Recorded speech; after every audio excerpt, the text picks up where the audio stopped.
I can't think of any major fantasy world that has a democracy. I'm sure they exist, but let's cover some of the major fantasy worlds. As far as I'm aware, Sanderson's Cosmere doesn't have any democratic elements. Tolkien's Middle-earth is dominated by warring kingdoms, not republics, and last I checked, Martin's Westeros has nothing but bitter noble houses vying for power. Okay, maybe books are a bad example, only nerds read those anyway. In the world of fantasy gaming, Tamriel has 0 democracies. Zelda's universe has the Kingdom of Hyrule, not the Republic of Hyrule. Oh, but Dishonored sees Corvo saving Emily so she can install a Demot. Nope, she rules as Empress. Yeah, things aren't looking too good. Alright, enough beating around the bush. Is it true that fantasy games and books promote monarchism? After all, most of the worlds I mentioned paint monarchy in a positive light. There's a benevolent king or queen who will solve all of the problems. Even Game of Thrones' solution for monarchy is just more monarchy. At least in the TV show, the books haven't ended just yet. Why don't more fantasy worlds have non-monarchical governments? How does fantasy promote monarchism if it does at all? And what's the big deal with monarchism? And is there any anti-monarchism in fantasy? Let's dive in.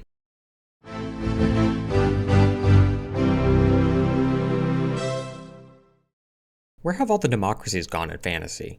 Fantasy is often set in the medieval times, and that could be why, but historical reasons may not be that significant. While democracies were rare, they weren't really unheard of in the Middle Ages. I mean, even before medieval period, there were democracies. Athens is one of the most famous democracies in history. The Roman Republic, okay, it wasn't really that democratic, but it wasn't really a medieval monarchy either. Italian city-states such as Venice had legislative assemblies, and Switzerland also has a history of relatively democratic politics. Of course, most republics in the Middle Ages weren't like modern-day democracies. You weren't electing a president, assuming you even had the right to vote at all. No, you were electing an oligarch more often than not. Granted, that oligarch had limited authority, but some ruled for life, and once elected, they had a lot of power. Despite the fascinating and frankly complicated politics of the Middle Ages, a lot of fantasy worlds reduce it to complicated bickering between nobles. Most of Game of Thrones is about nobility. Yes, there are soldiers and knights, clergy, commoners, etc. who all have important roles in the world, but at the end of the day, the point of the story is in the title. It's the Game of Thrones, not the Game of Congressional Seats. I honestly couldn't say why democratic elements are rarely explored in political fantasy stories. I get why Tolkien went with monarchy. His world is explicitly romanticizing the past and is a battle between light and dark. It wouldn't make as much sense if it was the Republic of Mordor versus the Free State of Gondor or something. It's a tragic tale, a war between spiritual beings and humanity. The spiritual fall of Melkor and Sauron's involvement would lose a lot of meaning if they were just senators or something. The Powder Mage is one of the few major fantasy series that actually has more than bickering nobles. It begins with a coup against the monarchy and weaves a plot of intrigue, bloodshed, and how to build democracy. And like all democracies, it has a revolutionary war. But it is a stretch to call it medieval fantasy. Fantasy, yeah, absolutely, it has magic and whatnot, gun magic of all things. But medieval fantasy, no. And it's still not like the Powder Mage paints the Republic in a nice light. I mean, the kingdom was horrible, but anyway, I'm sure there are other books with similar settings or, they might take place in a merchant republic or something, but most games I can think of, not really. I mean, I don't know much about Final Fantasy, but most RPGs are set in a kingdom. I can tell you that much. I mean, every Elder Scrolls entry, Dragon Age, Baldur's Gate, all of them set in monarchies. Pillars of Eternity has the Valiant Republics and is basically a mix of the Italian city-states mentioned earlier, so maybe there are other games with fantasy republics, but once again, I'm at a loss. So now we're left with a question, does fantasy actually promote monarchism? I mean, sure, a lot of fantasy worlds have monarchies, but that doesn't mean the genre promotes monarchism. Let's do a few case studies and find out.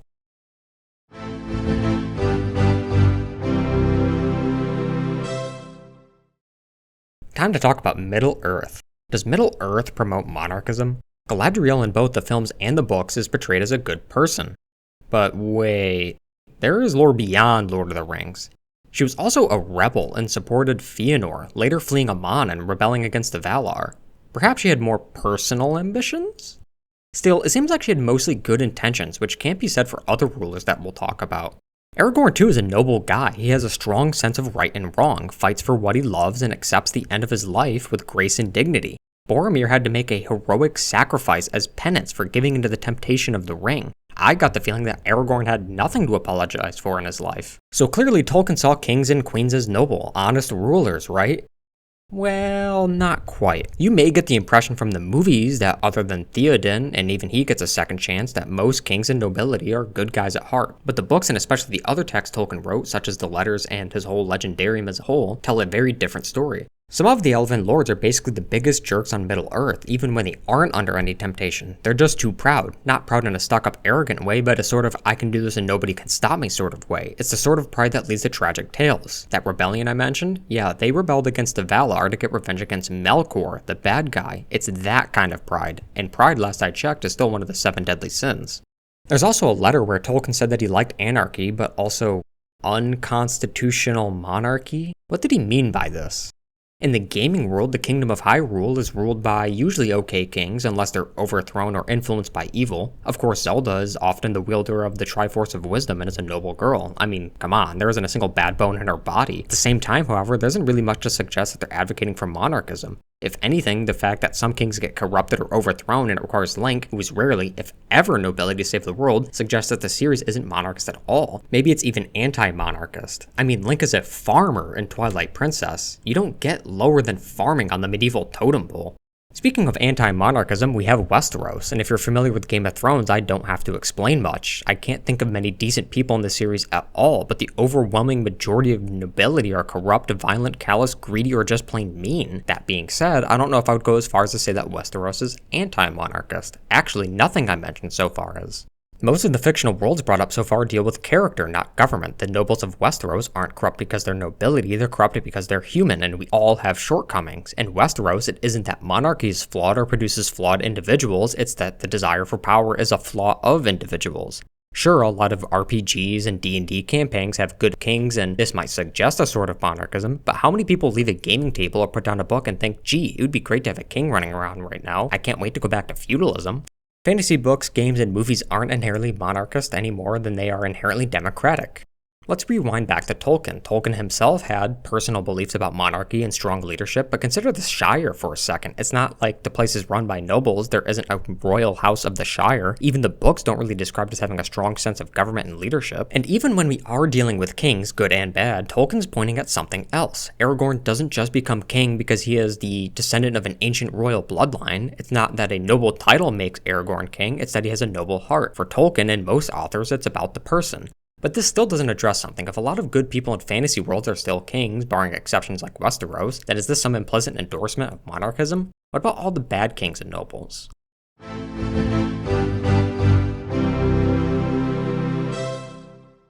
It's easy to overlook just how many bad kings exist in fantasy worlds, not just Westeros. I also don't mean cartoonishly bad, like twirling your mustache while thinking about how many kittens you'll take from orphans. No, I mean people like Ozai. He's just an imperialist and he sucks. Or how about the game Tyranny? You literally serve a totalitarian ruler in Tyranny. Nobody is innocent in that game. I don't recall most of the nobility in Traitor's Blade being good. In fact, the dukes are responsible for pretty much everything bad happening. They killed the king and set the entire plot in motion. They're described as capricious, greedy, and ambitious. If anything, they're the real traitors in the setting. I mean, are there any good nobles in Elden Ring? Like, let's just cover a few of the big names. Godric is an abomination by all accounts, Godfrey is a bloodthirsty conqueror, and Morgoth, his own son, isn't really that much better. I mean, I don't know, these guys don't really seem to be the paragons of morality here. I could sit here and continue pointing out every last bad monarchy or noble in fiction, but the point is this. I don't think most fantasy books and games and movies promote monarchism. A lot aren't explicitly anti-monarchist either, but they really aren't that political. Just because a lot of fantasy worlds have monarchies, that doesn't mean a lot of them are monarchist. Real monarchists view the world with rose-tinted glasses, but a lot of fantasy novels don't. At the very least, they're only looking a part of human history and nature with nostalgia. Tolkien, for instance, romanticized the countryside, but he didn't think that every person in the countryside was good. Even Pure Frodo wasn't immune to the temptation of the One Ring, and that's before bringing up all the other tragic figures in Middle-earth. And of course, those who have taken the rose-tinted glasses off, like Martin and Abercrombie, can have rather pessimistic views at times. It's not that they see certain government types or ideologies or worldviews as promoting evil, it's that they see the line between good and evil as more